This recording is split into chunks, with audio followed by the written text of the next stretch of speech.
Thank you for joining us for our Talk with Ty City Manager listening sessions. We are here in District 5 at Griffin Recreation Center. And at this time, I just want to remind those who are joining us online via YouTube that you can join the discussion. Put your comments or questions in the comment box, and we will get those to the city manager while we're talking here. And those of you in the room, thank you for joining us. If you would please use the microphone in the middle of the room so that we're able to hear you on this speaker, but also those who are watching online can hear as well. At this time, it's my honor and privilege to introduce Councilwoman Tammy Thurm, representing District 5.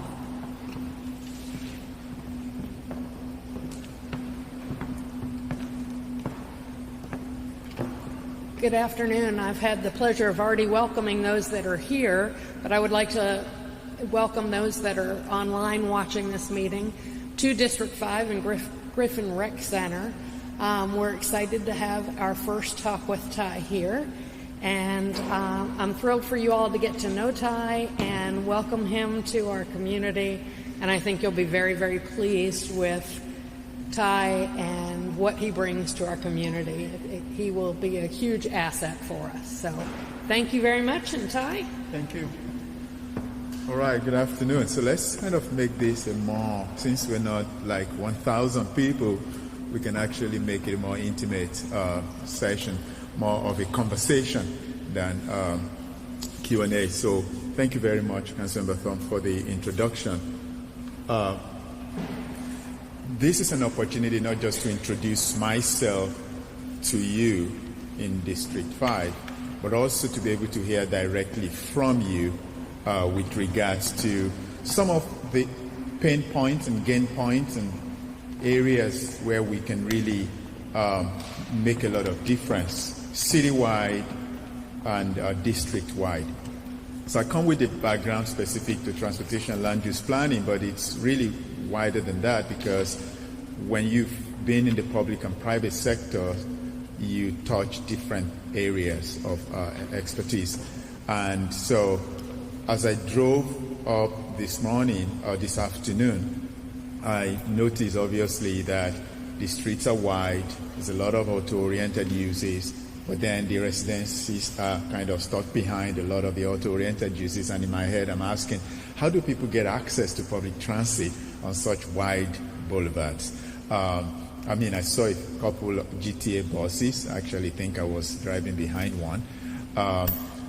But those are the types of things that we talk about, because it's not just about the big buses, but also even so many traffic lights. Of course, how do you get first responders to quickly respond to emergencies quicker as well? So how do we create a city that thrives and that's vibrant and that continues to be a place where people really want to live, retire, raise their families, and people want to come to live in? At the end of the day, as your public servants and as staff, our primary responsibility is to implement policies that are decided upon by your elected officials. But as we do that, we have to also be mindful that you can implement one policy that seems very good on the surface of it, but then there are unintended consequences in other things. So you've got to think really together. So I'm here to listen and to answer questions where I can, but as we are here together, I really would like us to make it more conversational. I can talk to you about the things that I have observed.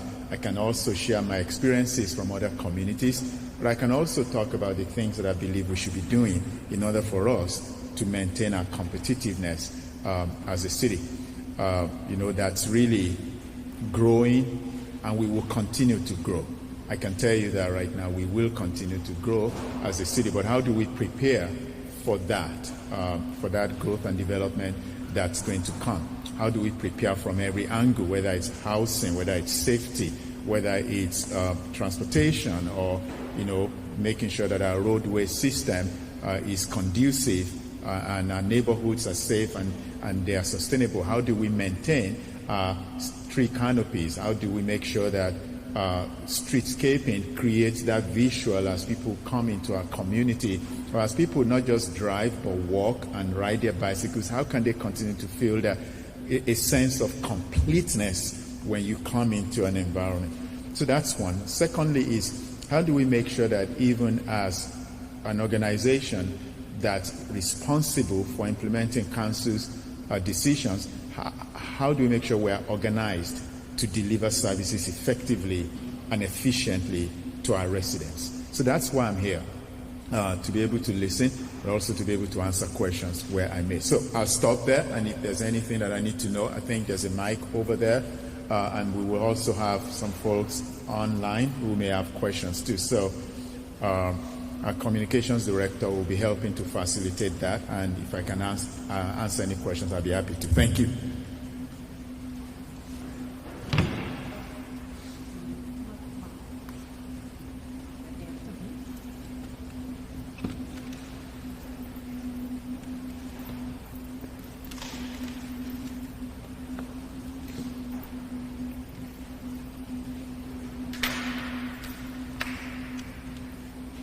Good afternoon. My name is Cynthia Coleman. Welcome to Greensboro. I'd like to know your goals and aspirations for this city. Wow. So I can tell you my vision and aspirations, but I also want to hear from you what your expectations are for the type of city that you want to live in. I believe, number one, that neighborhoods are the building blocks of a city. Just like cells are to the bodies, neighborhoods are where we live our lives. And they should be safe, they should be sustainable, they should be walkable, they should be livable. They should be places where when you leave work at the end of the day, you're proud to actually call home. Therefore, it should be within walking distance of a storefront, should be walking distance of a park and recreation opportunity, should be walking distance of where you do life, where you meet people. Because if we can get our neighborhoods right, we're going to get our cities right. And then I believe that corridors are the arteries by which, just like they pump blood to the body, they are the arteries by which you connect neighborhoods. And corridors are very important because that's where you have most of your businesses. That's where you have a lot of daytime activities happening. That's where your jobs are located. That's also where it's very important to know that corridors are also where we can easily miss the element of walkability because they've become so active and could be unsafe for people who walk. So my vision for Greensboro is that we're a city of 300,000 right now, a lot of great and nice neighborhoods. Some have been here for a long time. We should continue to preserve them. There are new neighborhoods that have just started about 15, 20 years ago. And throughout all of this, we should not have a feeling that if something new is happening in an existing neighborhood, it's supposed to displace people. We need to make sure that people who want to live there have the ability and the opportunity to stay in place, in the very place where they've done lives and they live there for a long time. So I believe that. But I also believe that as we create jobs, whether those jobs are located at the airport or they are located within the city or wherever it is that they are located, people should be able to have a means of mobility besides driving that gets them there. But if you have a transportation system or a transit system that maybe comes every 30 minutes or every 60 minutes and has to go downtown to get to your destination, you are likely not going to want to use it. All it took me this afternoon to get from downtown to this place was about 16 minutes or so. But if a GTA bus is going to do that for you in 40 minutes, you're likely not going to want to use it. So in order for us to make our public transit system more successful, we've got to think about how we reconfigure it that it gets people to where they need to go. Most people can endure 2 transfers, but that's if they are dependent on transit. A higher number of people will appreciate 1 transfer, just one time. But we should try to minimize transfers, especially when a bus gets to a place at 10 a.m. in the morning, and then the next bus that takes you to your destination comes around at 10:45. You don't want to wait around for 45 minutes in the cold or in the rain in the heat of summer. So as we talk about a growing city, getting people to jobs, getting people to childcare, getting people to school, that conversation around mobility is very important. It's not just about the bus transit system, though, but also about our greenway system. We have a very good one right now. And how can we utilize our greenway system, not just to connect people to where they need to go, but also create economic development around them? I'm tempted to call it greenway-oriented development, but that acronym sounds very totally non-sacred. So I'll call it trail-oriented development. I think we need to think more about that. We have a beautiful trail system in Greensboro. And then our arts and culture, activities that we have in the city, they shouldn't just be limited to downtown. They should also be what we experience in our neighborhoods. And lastly, I envision a Greensboro that's equitable for all. So regardless of where you live, regardless of your level of income, regardless of whether you're black or white or Hispanic, you should be able to live wherever you want to live in this city, feel safe, feel it's sustainable, feel that you belong. And then finally is that as the organization that really does that operates, our field operations, maintain the streets, that, takes care of your solid waste and your recycling, public safety, first responders, we have to deliver services effectively. And so this is not just about my vision for the city, but also my vision for our city as an organization. How can we make sure that we are organized to deliver services effectively and efficiently to our residents? And so those are the types of things that I will be doing over the next several weeks and months as I'm listening to you. One question that I had for the community in District 4 yesterday is when you think about cities that you've been to or communities that you've been to, what are the things that you learned about those places that we can also learn from you, so that we're not just telling you how your city should look, but we're also responding to the vision that you have for Greensboro. So if that's something you can share with us, I'll appreciate that too. So hopefully I was able to answer some of your questions.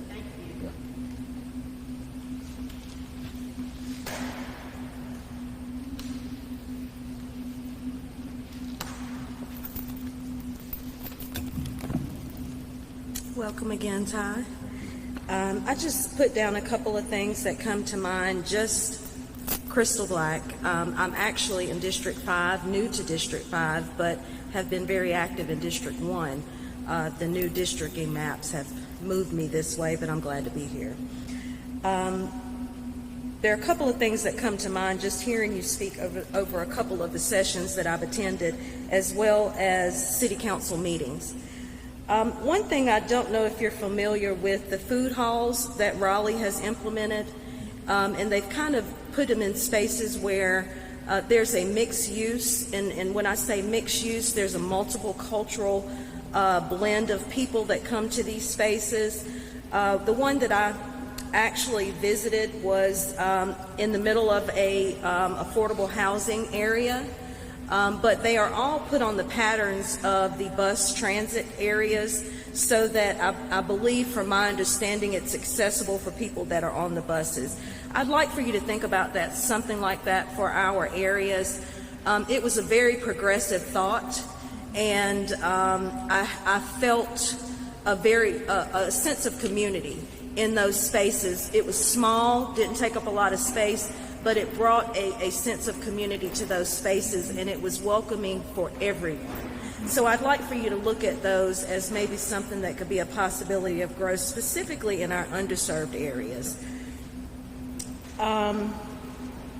You spoke about transportation, and I'm excited to hear that you are thinking about another transportation, a department outside of it being under a separate, collaborated with other city departments, but having it separate in itself. But I would also like you to consider transportation with our students in Guilford County Schools. I know that we've had some emergency situations. I am with Guilford County Schools.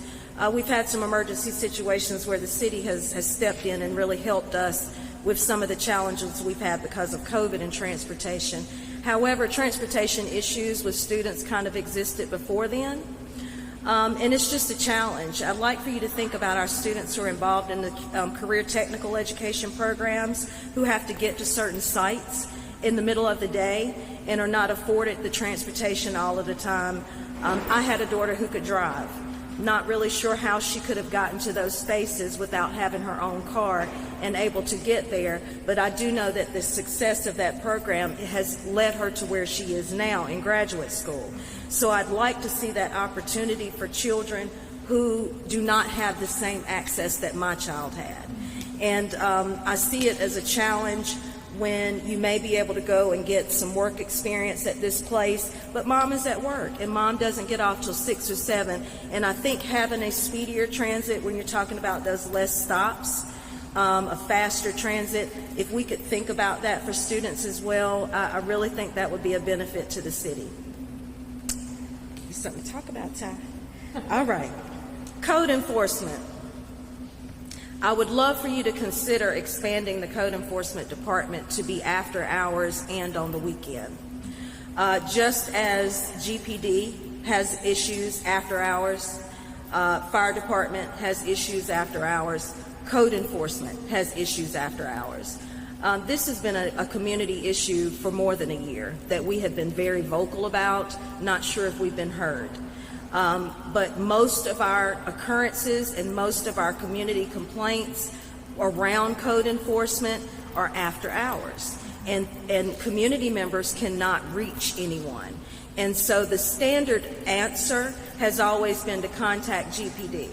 Well, we know that GPD has their own hands full with the responsibilities that they have already and can't take on other departments' responsibilities. So I don't think it's fair to lean so heavily on them. I think that that department needs to be rethought, and I think that after hours and weekend hours, whether that means hiring more staff, that needs to happen, because if you drive around our city, you're seeing trash and you're seeing the things that go under the issues that fall under code enforcement. But they're only a small team, and they are doing the best they can. I don't want to take any credit from them, because when we call, they promptly respond.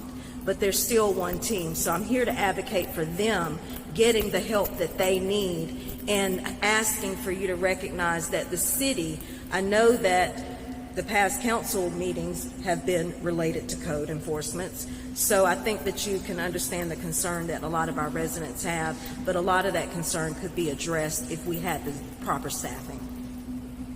All right, and park equity, and I'm speaking specifically to Southeast Greensboro. We don't have a park in Southeast Greensboro, and we barely have a recreation center. When you come to Brown Center, I invite you to look and see what Brown Center has to offer. Right now, we don't have a playground at Brown Center. We just have a building and grass, concrete walkway. It's not acceptable. It's just not. When we speak about equity, this is clear equity that is not being given in Greensboro, Southeast Greensboro specifically. So I would like for you to look at the accessibility to parks. We have been strong advocates for some attention in that area, so I know that there has been some vigilance among staff, but I think that there's some planning that needs to be done, and I think that there's been some slow to move on getting some of that done, or some responsiveness. So with that, and there are some land areas available that could create some solutions for us on that side if we're aggressive enough. I don't think that we've been aggressive enough. And sometimes if we're not aggressive, we miss our chance. So I would like to put that out there to you. And then my last one, when I heard you speak about the corridors and how important they are, Randleman Road has been on the list of complaints for more than a year. We have been to council meetings. I have sent emails. We have a group that has organized to get answers about what is going to happen with Randleman Road. I put it all on the city. I really do. I put it all on. We have turned a blind eye to this corridor, and it shows. There has been money spent on a study. nothing happened with that study. That seems to be a tradition that we've got to break. If we're going to do a study, you have to implement the recommendations from that study, or at least give a report to the community on what actually happened. So with Randleman Road, you have an extended road of citizens who have major concerns about the plight of that street. And it goes from prostitution to drugs to crimes. All of this is happening on a major corridor that leads into downtown, and the cries of the community have not really been effectively heard, in my opinion. So I'm going to load you with those and hope to hear your feedback. And again, I do welcome you and appreciate your energy that you bring to Greensboro. Thank you.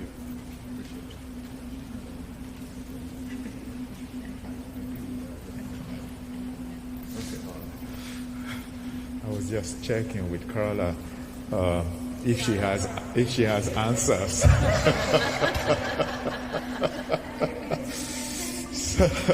So there are 5 things you talked about. So let's talk about them, all of them. If I forget any, please don't hesitate to remind me. The first one is about food halls. So April Albritton is our new assistant to the city manager, and she started today. And one of the things that April and I have talked a lot about is Camp North End in Charlotte. I don't know how many people know about Camp North End. It's an old military base that's being converted, taken over by a developer from New York City. And over the last several years, it's really gradually continued to evolve into gathering places for people, food halls, places for artists to be. It's amazing when you go there. It's not done yet, but every month, every quarter, you see something different happening. There's also the 7th Street Market in Charlotte, which is on a light rail station, which is a major food hall. While you were talking, I was checking. One of my favorite food halls city in the country is Columbus, Ohio. I would think that food halls probably defines Columbus a lot, because Columbus has a lot of cultural activities going on with so many immigrants and people from different countries and cultures. And you go into an open market and you just see people not just buying fresh food, but even eating there, selling trinkets and jewelries and things like that. It's just an amazing place, not just happening after hours, but during work hours. And so when you have lunch break, you go there not just to eat, but to buy things and take them home. Greensboro has so much potential to be that. So many old industrial buildings that could be reused, that could become food halls. We may not have a light rail station like 7th Street Station in Charlotte, but we've got some bus hubs that are close enough to some of these unused or underutilized buildings, industrial buildings, that could serve as that.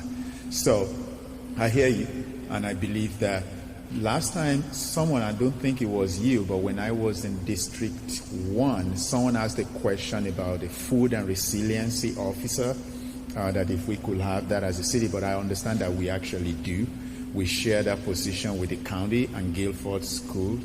And so we pay a third of that person's salary, but I need to kind of take another look at what that person is responsible for. So it's not just about making sure that we address food insecurity and we create resiliency, but where do we actually have opportunities to have these food halls, so that when people can't go to Fresh Market or Harris Theater, they go into those places and they can find what they need.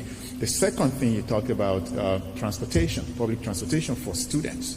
I think we did very well making a pivot during COVID to be able to serve some of the high schools. But like you said, the need has existed before COVID. How can we maintain that momentum and continue it? I think it's something that we're proud of at the city, that GTA was able to make that move quickly. We do have an agreement between us and Guilford schools that I'm going to take a good look at that as well and see, is this something we can continue, especially for high school students? How to get them to where they need to go, and not just schools, but also jobs that they may need to go to as well. So something to definitely make sure that I examine that and look into it. You talked about Randleman. Road. That's the fifth one, the last one you talked about. I think that I've been hearing about it before I came to Greensboro as city manager.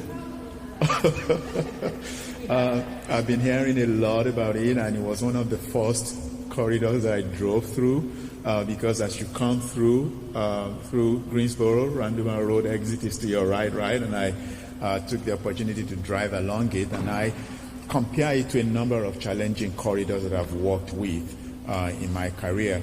That gentleman behind you, Aaron Bingaman, no, it's you, Aaron, is a consultant that we've brought on who, in addition to doing these community listening sessions, his company is also going to be doing community survey.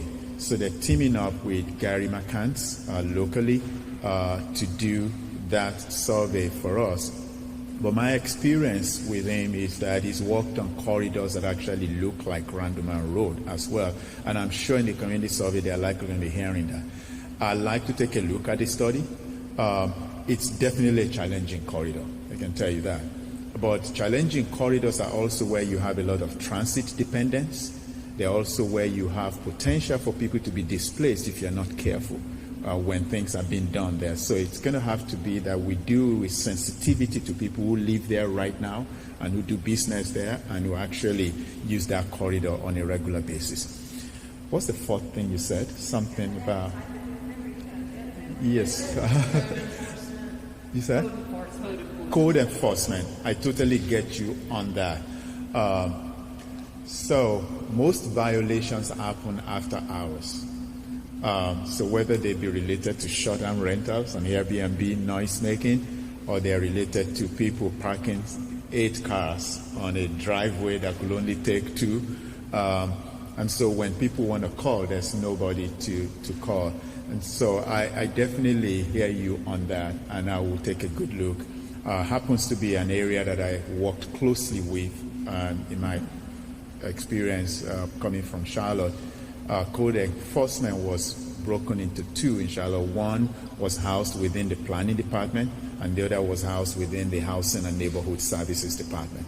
And so I'm not saying that we should do the same thing here, but looking at how violations are reported to code enforcement rather than broadening GPD with that is very important. And so I'll be taking a good look at the strength of our code enforcement officers and comparing it to other cities of our size. How are we currently staffed, and what do we need to get to that place where we can actually say that our ordinances, we are following them without criminalizing people, but at least making sure that those violations are noticed and addressed. And the last one? Park equity. Parks. Oh, yes, equity in parks. That's a challenge not just in Greensboro, but even in Charlotte and in Austin and in Raleigh and in all these communities that we talk about. Why that is, I do not know. But I can say that communities of color have always often lagged behind when it comes to location of park spaces. And sometimes, even when the infrastructure is placed there, it could just be a building, but there is no robust infrastructure to actually make it an active environment. So something to definitely look at. The comprehensive plan that we did in Charlotte, I mentioned it before, we did an equity atlas. We started with an equity atlas.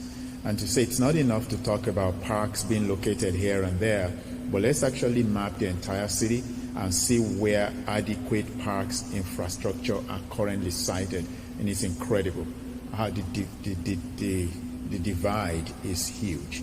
GSO 2040 didn't do an equity atlas, but they did talk about location of parks and recreational facilities over the next 20 years that can actually be done in an equitable manner. So that's something we definitely need to. I know that right now, one of the things that we're proud of as a city is that we have a lot of park spaces. But if you only have it in certain places and you don't have it in other places, we can definitely do better than that. So I will take that serious as well. So there are a number of things you've brought up that ought to be taken very seriously. I'd like to see what work we've done today, that can address some of them. But even if we've done some, how can we move them forward to address the issue of equity and the issue of access? Thank you.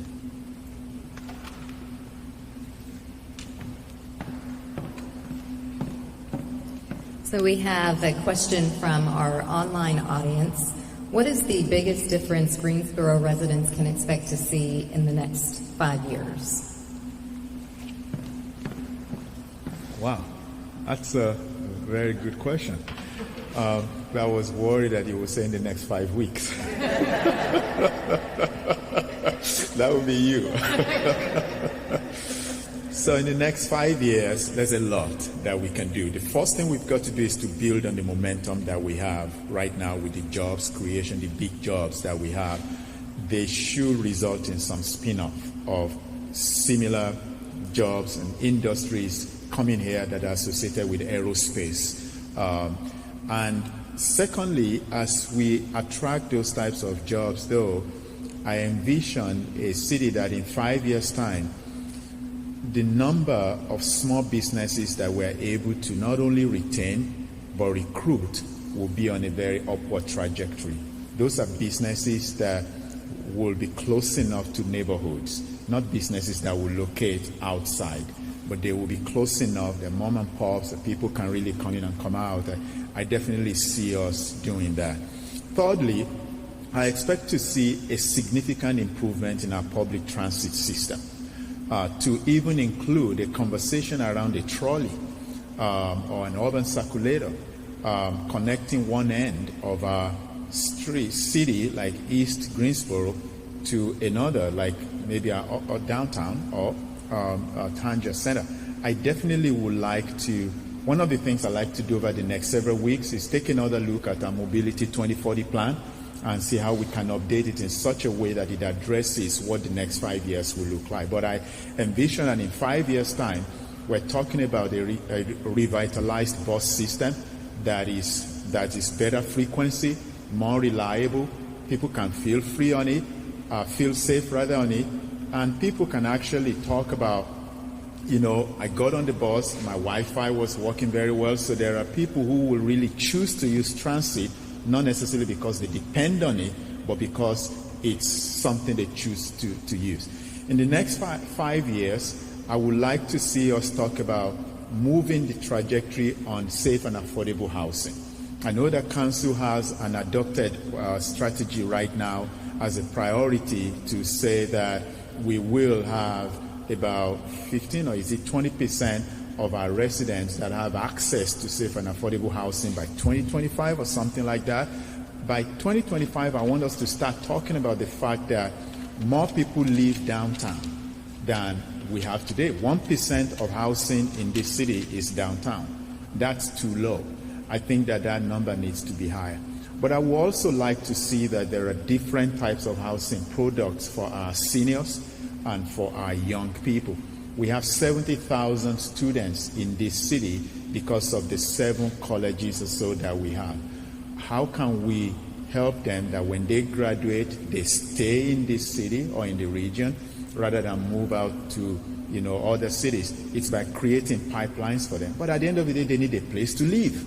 And they need to be able to live in a place that's affordable and where they can also raise their family as they go on. So affordable housing will be critical for us because I can tell you that in the next 5 years, things will become more expensive. If we don't do something today, housing will become more expensive and other amenities that support housing will become even more expensive. In the next 5 years, I can keep going. Right now, we're number 71 on a list of the 100 largest cities in the United States when it comes to parks and recreation. We're number 71. That sounds low, but when you think about the fact that Charlotte is number 97, we should be proud of ourselves. And Raleigh, I believe, is number 68. In the next 5 years, I would like to get us into the 60s. In other words, we can address the parks equity, that even if they are not there, there is a plan and they're already being funded in that pipeline to start making things happen. In the next 5 years, of course, the downtown Greenway will be connected, making it 4.4 miles of Greenway, which connects to even hundreds of miles of Greenways throughout the region. And in the next 5 years, I will expect that we continue to be obviously the third largest city in North Carolina, but Durham is nipping at our heels. And how can we continue to make sure that we're growing, but while we're growing and developing, we're doing it in a smart fashion, where people can actually access anything they want within 15, 20 minutes without having to drive. I will tell you this lastly. Every time I said to people that I was moving to Greensboro from Charlotte, there was something everyone kept on telling me. Number one, at least I was very consistent. Oh, everything within Greensboro is within 15 to 20 minutes drive. And I found that to be true. But can that be the case in 5 years too? I don't know. And I'll tell you my story. When I first moved to Charlotte in 2015, from where I live to where my office was, I could get there in about 26, 27 minutes. 2022, I would do that same drive in 45 minutes. So in 5 years, I added about 20 minutes, roughly, to my commute time in Charlotte. In 5 years or so. That can happen in Greensboro if we don't make plans today to prevent it. So how do we do that? Is by the investment we make in other means of mobility. So people can ride their bicycle to work, can walk to work, can carpool to work, having park and rides at the edges and the fringes of our city, having buses that move more frequently and are reliable and are equipped in such a way that anyone can feel that they want to use it. So 5 years' time, we will look back on this day and we will say that our city has built on the hard work that my predecessors have done to get us to this place. It's not over, it's not enough, it's not adequate, but we can only be building on it. And so that's kind of what I see in 5 years' time.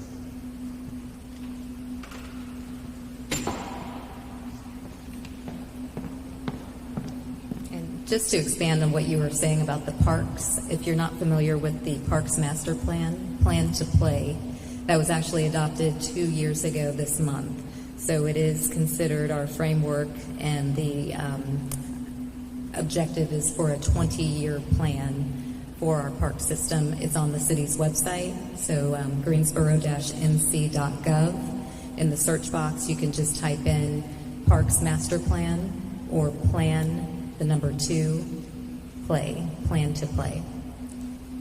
We have about 10 minutes left, and we'll continue to monitor comments from online. If anyone online has any additional comments or questions, and anyone in the room, please feel free to continue the conversation.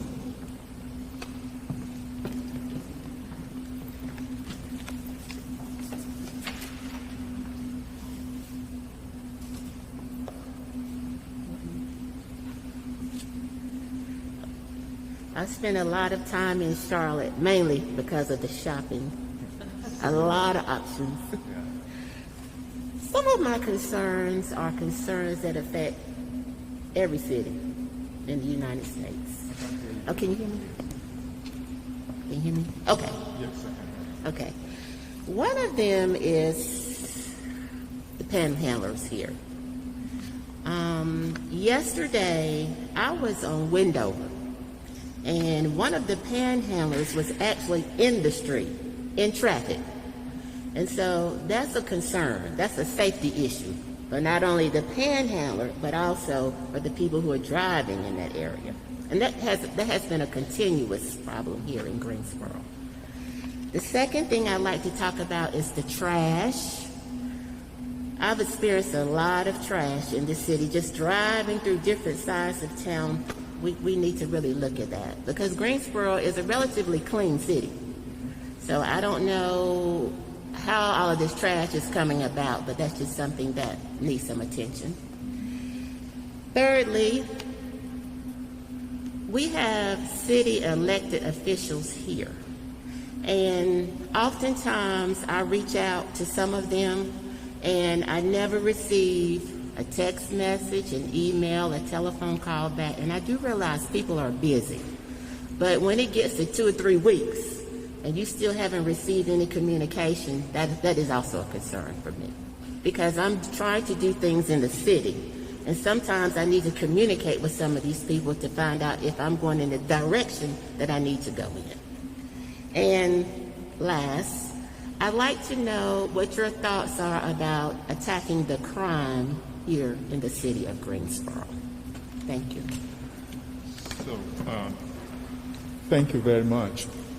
I can't speak for elected officials in terms of their response time, but what I can advise is when you reach out to them, if you could copy us as well as staff, that would be very helpful. Then that way, if there's something we can respond to on their behalf, we'll be happy to do that. At the end of the day, that's why we're there, to support them and to make sure that we can get communication moving. With regards to panhandling, I believe it's one of the things we're going to bring to council at their March council strategy session, looking at the ordinance. But it's not just going to be about panhandling alone. We want to make sure that we address it. We talk about homelessness. It's not just a challenge in Greensboro, but throughout every major city in the United States right now, especially since the pandemic. That has eaten up quite a number. And I've driven to the Northwest a number of times, but I'll tell you that increasingly I'm seeing those at traffic lights and all of that. And so, but it's not just here. Again, it's something we're going to be addressing with council at their March strategy session. With regards to trash, thank you very much, Councilman Batham, because last week, was it, that you told us about an overflowing trash receptacle at Costco, by Costco area, I think it was. By Sam's, yeah. But I'm glad that we were able to jump into action and really correct that. But we don't want that to be just a one-time thing. And so I believe last spring we had a litter campaign, and so we're going to continue to do that. But one of the things that we can do is also making sure that landlords and tenants are held accountable for their businesses and how people just leave these things out to overflow like that. And so we're going to be talking a lot about citywide cleanup. Our field ops are on it because we use that as an example, and I sent an email to them that I would like to have a program designed around making sure that we have a clean city. It's definitely very important. One of the reasons I came a little bit late was I spent the last hour with our police department, our chiefs, the chief and his deputy, and walked through the different divisions and really got to meet them. And I will tell you that I appreciate the work that they are doing. They have a lot on their hands, and the challenge is there, whether it's about paying so that we're not losing staff to adjoining cities, because the moment we increase their pay, other cities also increase theirs too. And so it's a challenge for us, I will tell you that, but they are doing the best that they can given the circumstances that we have. But my commitment to Chief James and his team is that I am here to make sure that we work with council to give them the resources they need to keep us safe. Because we have a mission to make this city exceptional when it comes to quality of life. I should choose wherever I want to live, not because it's safer, but simply because it's where I choose to live. I should live anywhere in this city and still feel safe. And that's the same vision and goal that Chief James and his team have, to be able to keep us safe. So let's continue to support them and also come up with ways by which we can educate our own residents and businesses too, when it comes to guns possession, when it comes to, just making sure that they do the right thing. It's about community policing. And one of the things that Chief told me was what they did last year, which is walk in the community, and we will do that again this year, where we're going to go out in the community and walk. And also, we started that program where we're hiring young people, where private companies are hiring young people, and that idea came from the police department. I believe over 500 young people were hired last year. We're going to do the same thing this year. While it's only for a period of time, it's not extended, but it's a good thing to do. I think the more we get young people, especially having a very productive and meaningful engagement, it will be very helpful.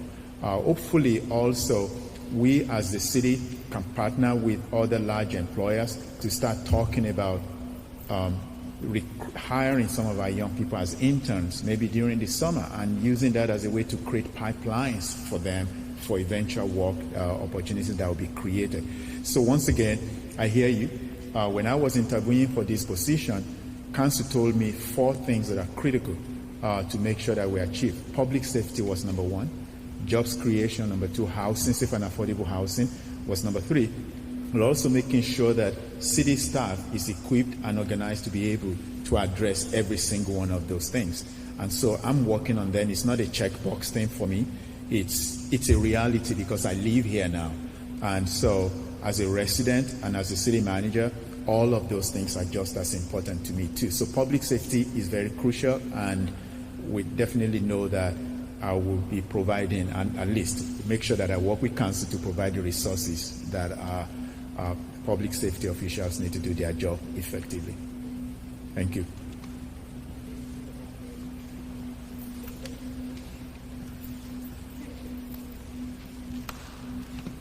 I just have one question, and it relates to the GSO 2040 plan. I would like for you to take some time to look at it from my perspective of it. I'm not sure if everything was weighed in. I'm speaking from the Southeast Greensboro community, and one of the arguments that we had was that we were kind of impacted by 5 affordable housing units within a very short amount of time. And when you look at the plan, most of the affordable housing units have been placed in District 1. However, I don't think consideration was given to what already existed there. And so when you look at apartment complexes that were built in the 70s and 80s, they are affordable housing now because they're not competitive with new apartment complexes that are coming up. I don't think that was taken into consideration. In Southeast Greensboro, we are inundated by apartments to the point to where I don't think that city services adequately accommodates what we need for the population that we have. And so there seems to be this developer push, and I understand how the developer situation works, but I also know that conversations can be had. I don't think those conversations are happening to the tune that we need them to happen for our community. And so when I look at that affordable housing, it sounds very good on paper, but the impact that it's having in certain communities, I don't think it shows that on paper. And when you look at the number of apartments that even in District 5 and in District 1 that exist already, and go back some years, we don't need any more. You know, and I think that term of affordable housing needs to be clearly defined because that doesn't necessarily mean apartments. And I think that also we need to understand that people of color can own property. And so that needs to be encouraged as well. And so I would like to see that coming more from the city. I don't think that the GSO 2040 plan speaks to that. I think it alludes, but it doesn't speak to it. So I would love for you to lay eyes on that differently so that we could have a better conversation about it in the future. Thank you.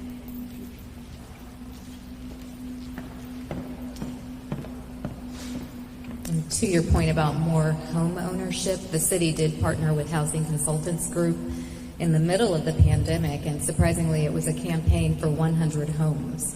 So it was kind of the after effect of the tornado, realizing that people were displaced and then identifying that they could be homeowners instead of renters. So the program was so successful, the 100 homes goal was surpassed and they doubled that. So we do have more than 200 new additional homeowners as a result of that partnership between the city and Housing Consultants Group. As we get ready to conclude this noon edition of Talk with Ty City Manager Listening Sessions, I want to remind you, if you have neighbors who didn't make it to today, you have another opportunity.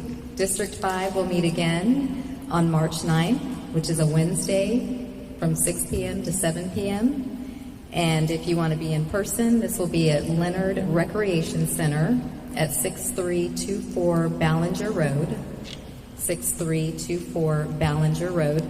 And again, we will be online live on YouTube if you can't make it in person. So tune in via YouTube, and we'd love to have you be part of the conversation. Thank you, those of you who are here today. Great conversation. Do come back on March 9th if you think of other things that you want to share. Thank you.